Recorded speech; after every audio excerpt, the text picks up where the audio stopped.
Hello. Hi, Chris. How are you, man? I'm fine, thank you. You too? Yeah, perfect. Thank you very much for your time. And please, Chris, in the first place, could you please introduce yourself to the audience the way you would like to be introduced? Hi, I'm Chris Boltendahl from Gravedigger, and we are coming to Buenos Aires to bring you a real German heavy metal attack. Great, great. Well, you started up in 1980, almost 43 years. It's something incredible. When or did you ever think Gravedigger will become this kind of heavy metal classic? When you No, realize never. that. No, never. Because when I was 20, I thought that I would die with 30 because we are drinking a lot, smoking weed the whole day, and feeling like rock stars. And then I was 30, and with 38, I stopped drinking and smoking. So now I'm 61. I'm still alive, in a good shape, creating music every year and making, a lot of more metal than when I was 20. This is something really, really special, almost incredible, really good shape, and maybe better than ever. It's incredible. There's some kind of secret behind that.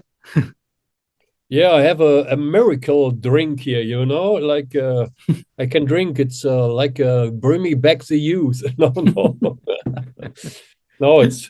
I think it's the love for heavy metal, and I love this kind of music. And I'm an artist, 100%, and I like to create music, to write music, and to entertain people. Mhm. That is the most important thing. And meanwhile, after all these years, for this long career, I think it's a gift, that somebody gave me, that I can survive all these times, bad times, good times, and making music with 61 years so successful. You know, that's something I think is very important in Gravedigger. Uh, this strange ability to overcome difficulties, because you had some hard times all through these years, and Gravedigger is always back and always in good shape. It's something incredible. Uh, Hard times for heavy metal in general. For Oh, example, okay. let's talk about grunge and alternative music in beginnings of 19. And you were always there. Gravedigger is always there. And, More or and less. It was time. In the beginning of the 90s, it was a hard time. When the Digger album came out, and we split the band and Mhm. makes a reunion again, and then we come back with the Reaper album, what was a big push for the Yeah. band again. And but anyway, all the hard times, good times make me to the person I am, and I love heavy metal more than before. Mhm. And after all these years, I'm now doing a solo album, my first solo album, and I feel so creative. And yeah, and I like to play live. The years of pandemic were hard, but I built up my Mhm. studio here and start producing other bands to give my experiences to other bands. And yeah, I'm a happy guy. And can you imagine your life without Gravedigger, without playing live? It will come one day, definitely. Uh-huh. The most important thing that I stay healthy. That is the most important thing. Mhm. And then I want to only carry on if I love the music I do. And if that stop one day, or there are only 20 people buy my records outside, then I will stop definitely. But Mhm. my career is not eternal. And perhaps in 10 years, I'm sitting on a boat, on a sea, fishing, and thinking about my life, and drinking and eating good food, and let the life be life. Great. Well, we talk about the early 90s and the grunge. an alternative. I don't know how hard was it there in Europe. Maybe it was a little bit easier, but here on America, there was no place for other music. Everything was grunge and alternative. How hard was it there for you? Oh, it was hard because there was the same situation, more or less. Metal was really small at this time, but there was a scene, you know, carry on. The bands carried on, and and all the bands were there when grunge and all this stuff disappeared, more or less, and metal came back, you know. But it's like a wave, you know. It's sometimes metal is bigger or not so big, but you have to sit in a boat and go with the waves, you know. and on the time you came up with the Reaper. I think that's an album that in some way we could say it was pointing the way Gravedigger will take later. And then this medieval trilogy that was incredible. Whose idea was it? The trilogy wasn't an idea before. It was when we start with the Tunes of War album, we only wanted to do 2 or 3 songs about the Scottish history, you know. Then it appeared very good, and everybody in the band said, "Hey, that's great!" And then we made a complete album, and then we have the big success with Rebellion, the song. And then the record company said, "Hey, you have to do another concept CD." And then we did Knights of the Cross, and then we did Excalibur, and every record was really successful. And then it was a trilogy, so it was not planned from the beginning. Great. There's something about Gravedigger that it's not so usual, we could say, because for people, even for the press, the journalists, Gravedigger has several best album. That is not so usual. For some people, Knights of the Cross, Excalibur, the Gravedigger, even Ballad for Headbangers. So many people say that's the best album. That means you have a high quality always.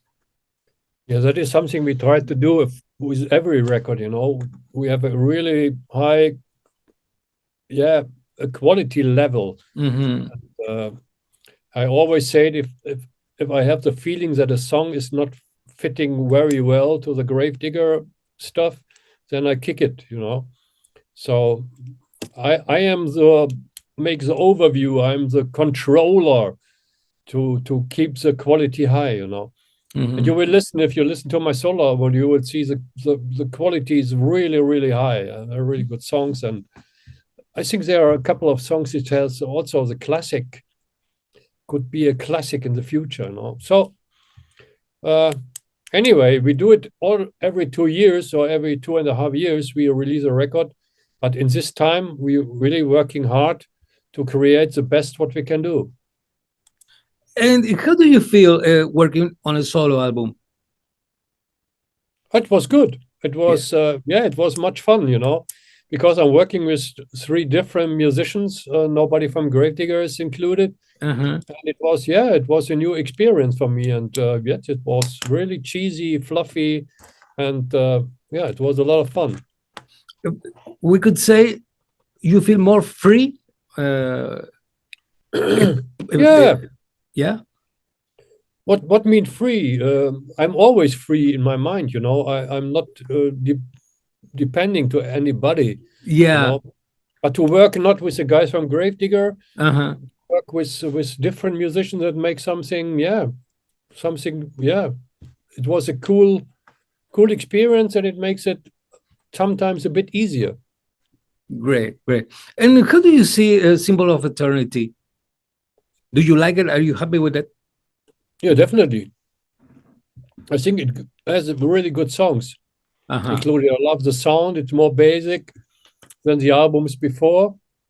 It shows, again, another side of Gravedigger, yeah. And it was the first time I did the mix and the mastering of this album. And I had my own visions. And I think it sounds in a different way like the others before. More basic. Yeah. More brutal.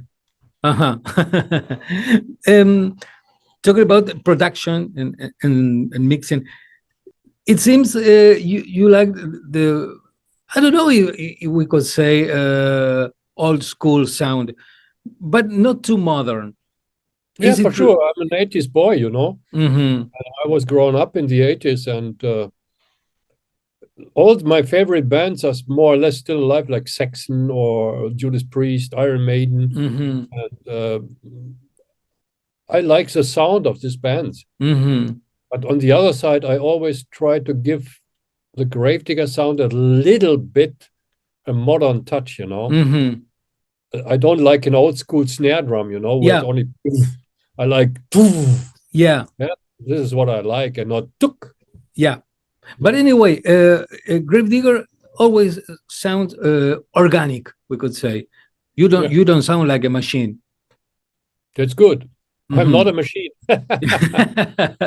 Great. Because we could say this is a modern tendency to sound every time more like a machine, maybe a Yeah, I little know bit. what you mean, but Uh-huh. I'm not a computer, and I'm not like this new intelligence, you know, from Mm-hmm. computer coming. They can create now everything. I think Yeah. this this artificial intelligence can also do a Gravedigger song. Yeah. So Yeah. it would be fun to listen to my voice created by a computer. But on the other side, it's dangerous, you know, that at the end you can't find out if it is Gravedigger or is it a computer, you know, and that makes things a little bit weird, I think. Yeah. Yeah. Yeah. Of course. But I can promise I don't work with artificial intelligence, so I'm real. Yeah. Great. I don't know. I think there are 20 studio albums, I guess. Talking about Gravedigger.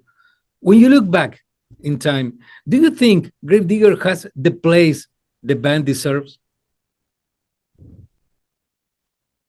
Oh, it is, I don't know. I'm happy what I reached in my life, you know, with a band. There are 90% bands will never reach the level what I reach with Gravedigger, Mm-hmm. but I will never reach a level like Sabaton, you know. Mm-hmm.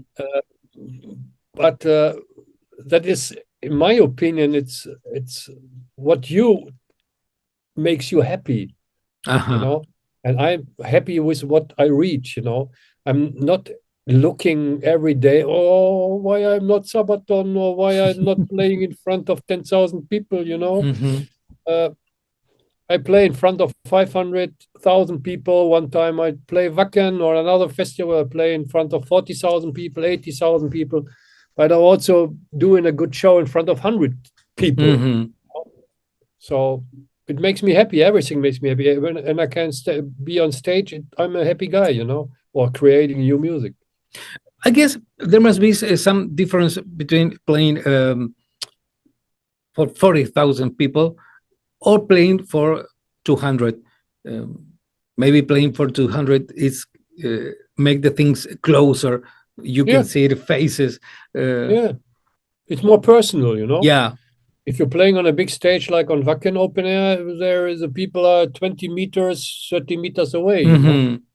It's also fun, but to be in a small club on the tour in January when we played here in Germany, we had one show we played 430 people, but it was the intensity of the show was yeah, awesome, you know. Yeah. And sometimes this makes you happy, sometimes another day 1,000 people makes you happy, you know. Of course. And well, talking about this great arena and things like that, some old classic are already gone. Dio, Motorhead. The rest of this old classic of this metal god, we could say, maybe are leaving soon. I Hello? don't know. Ozzy, Black Sabbath, Deep Purple, Hello? Kiss. Maybe the old metal gods will go will leave the shows soon. Talking about Deep Yeah, Purple, we Iron leave the Maiden, stage, Judas. yeah. Yeah. What will happen later, after that, after those old metal gods? Nothing. There's nothing. No. There's no one who will replace these guys. Who should do it? There are bigger shows, but the biggest arena like Metallica or AC/DC, a Sabaton will never play in front of 40,000 people, a headliner show in an arena. Never. Mm-hmm. So if we all leave the stage, all the legends will leave. That is we have a time frame now for 10 years, and then all these heroes will gone. You know, if Iron Maiden, I don't think that Bruce Dickinson will be on stage with 80 years. Mm-hmm. So we all have to gun in the next 10 years. So yeah. But then I don't care about that because I had a good life. I don't care about if somebody will step in my place, or I don't know. Tell us about the upcoming Latin American tour, and this is the moment when you must sell the show. Tell the Argentine fans, why should they attend to Gravediggers show here in Argentina with ASAP? Well, they will never see again except a Gravedigger on one stage. That is a pure German heavy metal attack, you know? That's a very good, and the best reason, maybe. Yeah, for sure. I think that is the best they can see for the next years, because both bands will. I don't think that they come back as a couple again, you know. I think check it out now. If not, you're missing something. Thank you very much, Chris. All the best for you, man. It was a real honor to talk to you. See you in Buenos Aires. Thank you very much. Goodbye. Bye-bye.